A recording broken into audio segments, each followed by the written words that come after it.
Hej alle sammen, velkommen til en ny video.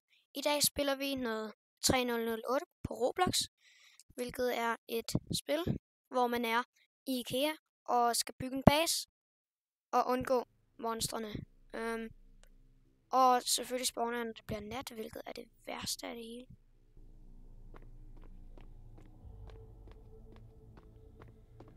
Men jeg prøver lige noget. Se, okay, det ser ikke ud til, at der er nogen indtil videre. Jeg ser. Det er allerede nat. Det virkelig er dårligt.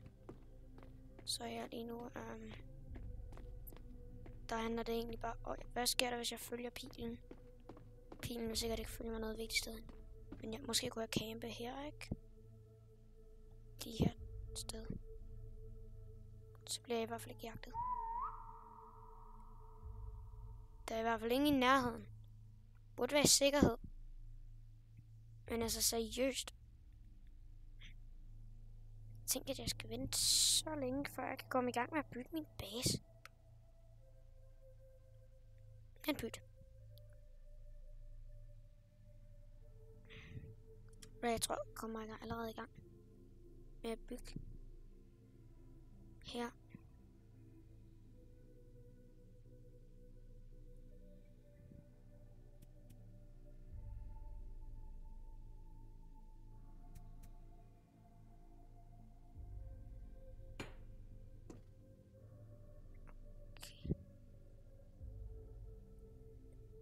To be honest, lige nu det er helt normalt, at jeg lige nu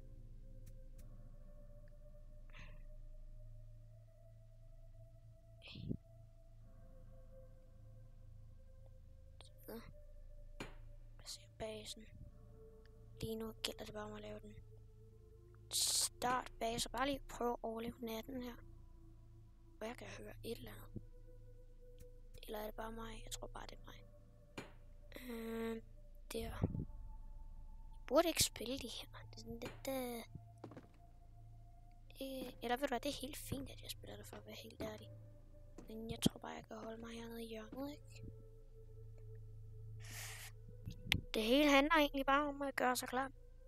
Og mens vi sidder hernede, så vil jeg bare lige sige, at det vil gøre mig rigtig glad, hvis I vil like og subscribe. Fordi at jeg er på en mission til at nå 1000 subscribers. Og når jeg når 10.000, som bliver lidt senere, men når jeg når 10.000, så er det, at jeg laver mit helt eget gamerværelse. Så jeg har sådan et perfekt sted til at uploade videoer. Okay? Så det vil gøre mig meget glad, hvis I vil like og subscribe. Lige nu sidder jeg bare i hjørnet her. Men der får at være helt ærlig, at der er ingen i nærheden. Det er ret mærkeligt.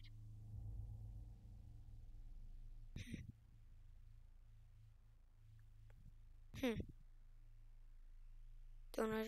Jeg håber snart det bliver dag, fordi det her er godt nok noget af en nat, hva'?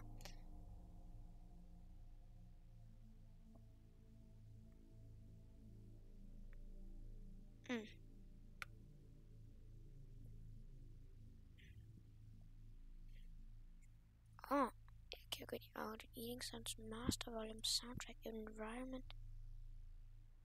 Den er kun 22 minutter gammel. Server-ID'en viser det ikke. Det her server-ID'en. Singapore North. Sådan.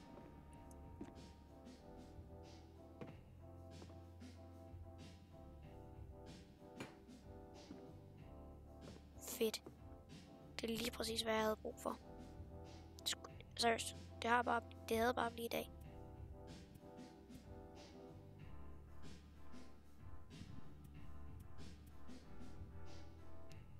For at være helt honest lige nu, så må jeg lige... Så skal jeg måske lige gøre den her base i sig selv lidt mere baseagtig. Så jeg går bare i gang med at arbejde lige nu.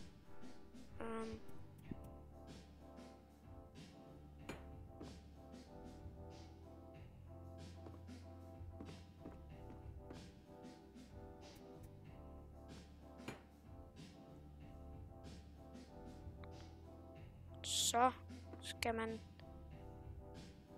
sige hej til den helt nye, perfekte base. Der. Måske skulle jeg ikke gøre den så kæmpestor. Bare sådan en lille base.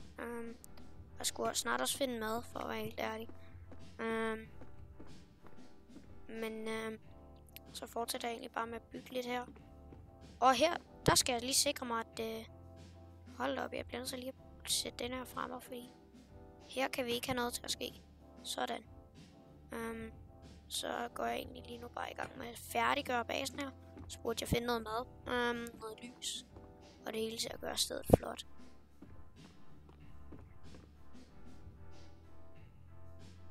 Så skulle jeg måske lave den sådan lidt skæv i det her. På den måde vil den se lidt mere spændende ud. Så her bliver indgang og udgang. Jeg skal finde på en speciel måde til at lave. De har en hej. Fedt, den skal jeg have. Den skal jeg 100% have. Sådan. Okay, mission accomplished. Vi har fundet hajen. Så skal vi bare sætte det perfekte sted. Her. Fedt.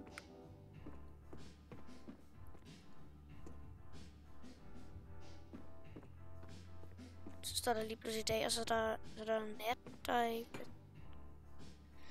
så skal jeg lige have gjort den sådan mere... finde på en måde at gøre det her sådan til en ret sikker base, så den bliver svær at komme ind i, og det hele. Kan jeg crouch igennem det her? Nej, det kan jeg ikke. Men jeg kan tage den her og løfte den lidt højere op. Sådan her. Så burde jeg... nej, jeg kan ikke crouch 100% under. Men så laver jeg bare sådan her.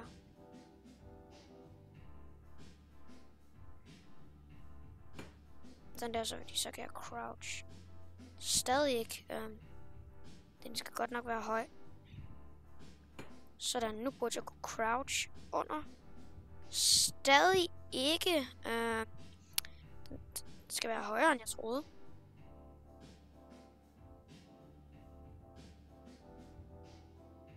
Sådan, nu burde jeg kunne crouch under. Ja, sådan. For at være helt ærlig, er det lidt underligt, jeg ikke rigtig kan se nogen medarbejdere. Men altså...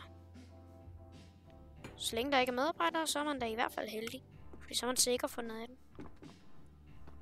Så det er egentlig bare et godt tegn. Så skal jeg bruge den her, ikke? Til at beskytte indgang.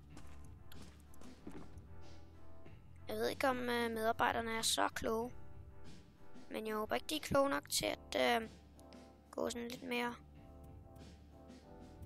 Men jeg har i hvert fald den her klar. Så jeg bare kan sætte den op foran. Så nu kan jeg egentlig bare bygge. Nu bygger jeg bare.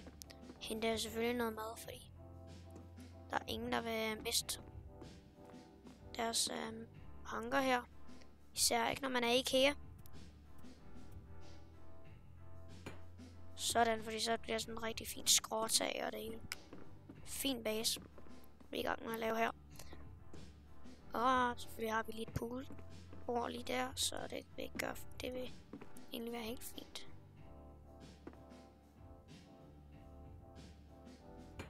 Så er jeg i hvert fald kommet godt i gang med det tag der. Der er flere der, godt. Så har vi i hvert fald nok. Det kan jeg sige.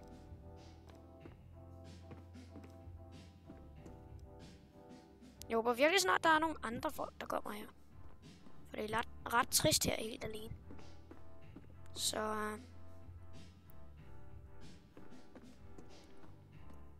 og her har vi en dobbeltseng. Den kan jeg bruge til taget stadig. Ja, så vender jeg den bare lidt her.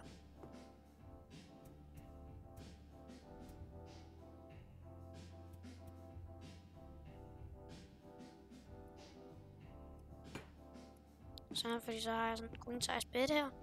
Fint. Se, det går rigtig fint her. Jeg aner ikke, hvor lang tid dagen varer i spillet, så jeg skynder mig lidt. Lidt under pres. Jeg har fået at vide af folk, at spillet skulle være uhyggeligt, men altså... jeg har spillet det i noget tid nu, og det er ikke særlig uhyggeligt. Man får bare et chok nogle gange, når man bare sidder i helt stille. En helt stille nat, og så er det bare... The store is now closed. Og som jeg sagde, Som jeg sagde. Som jeg sagde der. Så jeg må skynde mig. Crouch.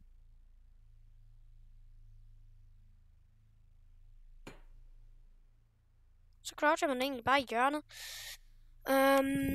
Og venter. Så det er ikke lang tid. De fleste nat var ikke noget tid, så jeg vender tilbage, når natten er over. Okay? Så I må have det godt. Jeg er tilbage. Nu er det blevet dag.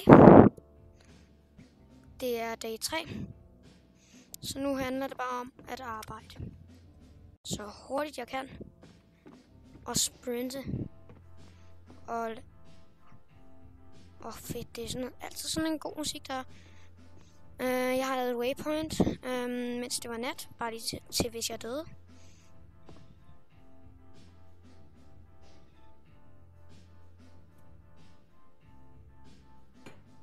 Ja, jeg sad i hjørnet, så det er noget af et sted at have sit hus.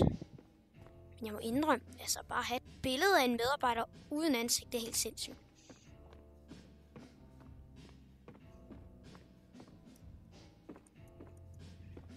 Bare billedet af en cursed medarbejder bare hængende i butikken. Nå, men det her er vores medarbejdere, og jeg håber, I kan lide dem. Altså, hold da op.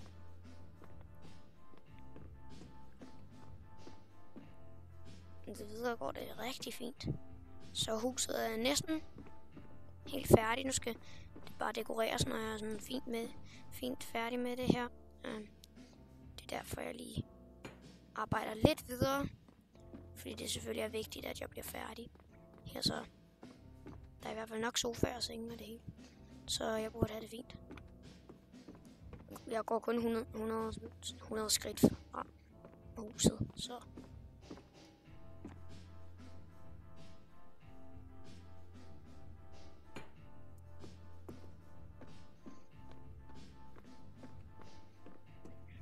Og jeg kunne bare tage det her bord. Hvorfor tager jeg ikke bare bordet sådan? Det kunne godt hjælpe. Helt vildt meget.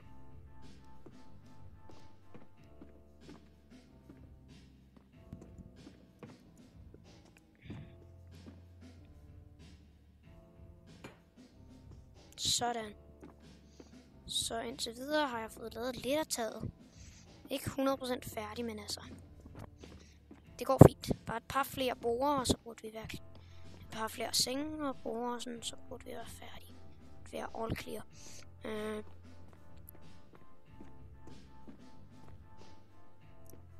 Og sådan.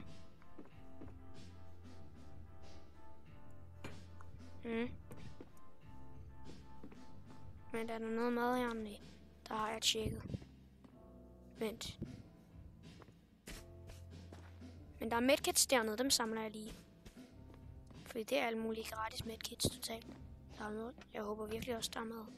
Men indtil videre er det fint med at have nogle medkits. Til hvis jeg bliver angrebet.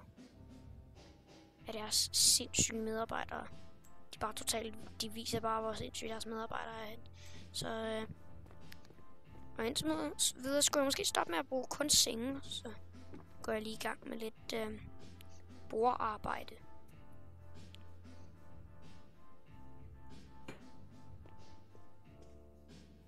Så allerede jeg er godt færdig her. Med hulen i sig selv. Skal jeg kalde den.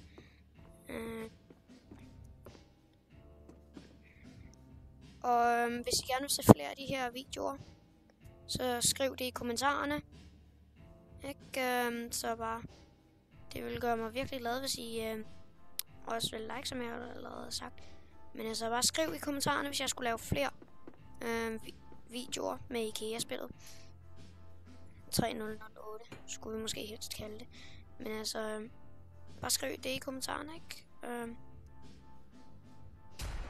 Og selvfølgelig er det nat igen. Jeg har intet lys eller noget. Men jeg er ret fint færdig.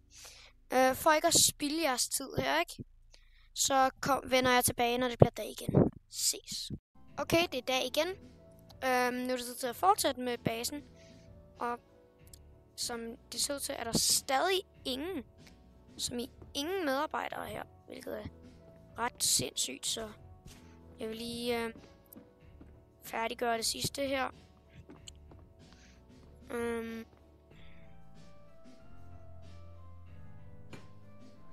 Så mig ser det fint ud indtil videre. Så nu tager jeg bare nogle lanterner ind i huset. Til den her base. Vent. Jeg tror der var, jeg så en medarbejder dernede. Men det kunne også godt bare have været noget jeg så. Det behøver jo ikke altid være rigtigt det jeg ser, vel? Så det kunne godt have været noget andet.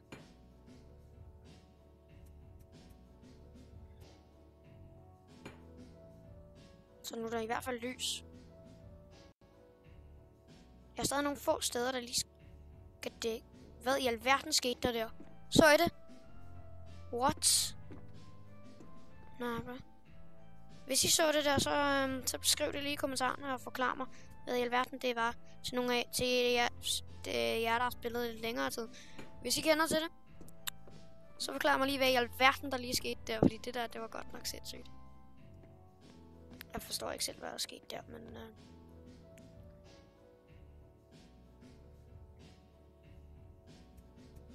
Bare lige for at være sikker her.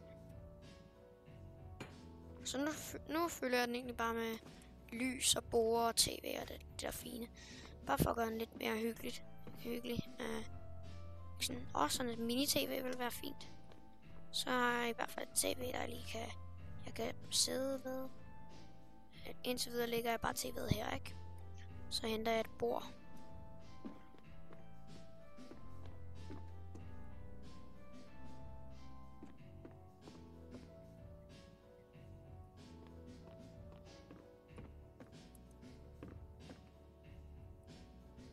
Sådan, og så...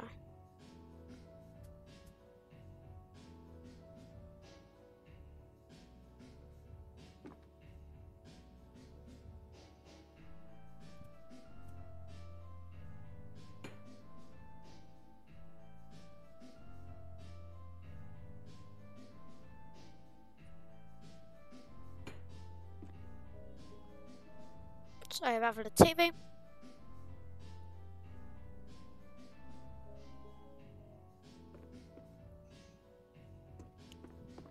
Jeg skal bare have en sofa og det hele. En lille lampe for at gøre det hyggeligt.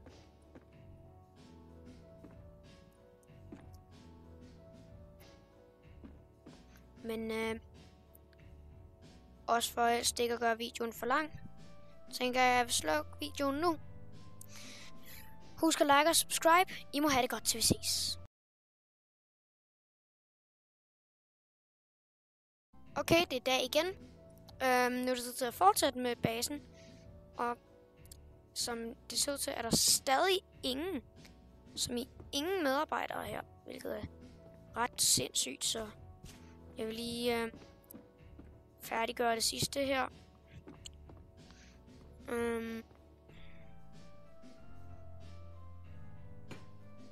Så mig ser det fint ud indtil videre. Så nu tager jeg bare nogle lanterner ind i huset. Til den her base. Vent. Jeg tror der var, jeg så en medarbejder dernede. Men det kunne også godt bare have været noget jeg så. Det behøver jo ikke altid være rigtigt det jeg ser, vel? Så det kunne godt have været noget andet.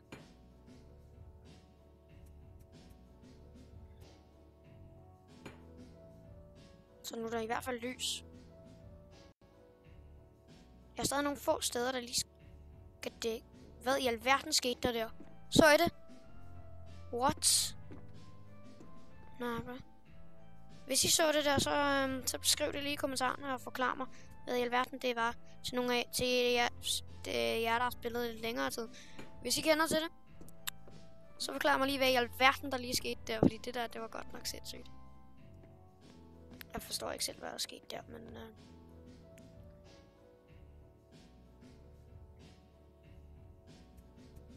Bare lige for at være sikker her. Så nu fylder jeg den egentlig bare med lys og borde og tv og det der fine. Bare for at gøre den lidt mere hyggelig. Sådan et mini-tv vil være fint.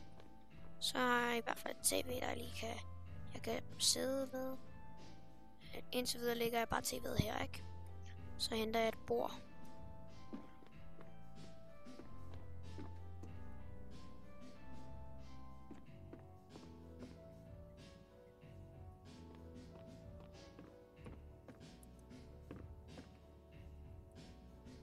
Sådan, og så.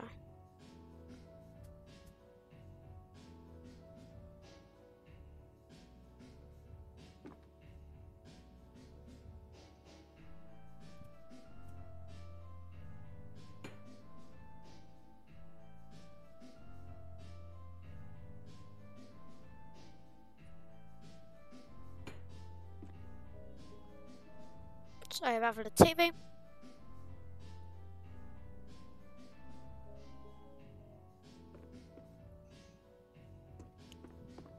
Så skal bare en sofa og det hele. En lille lampe for at gøre det hyggeligt.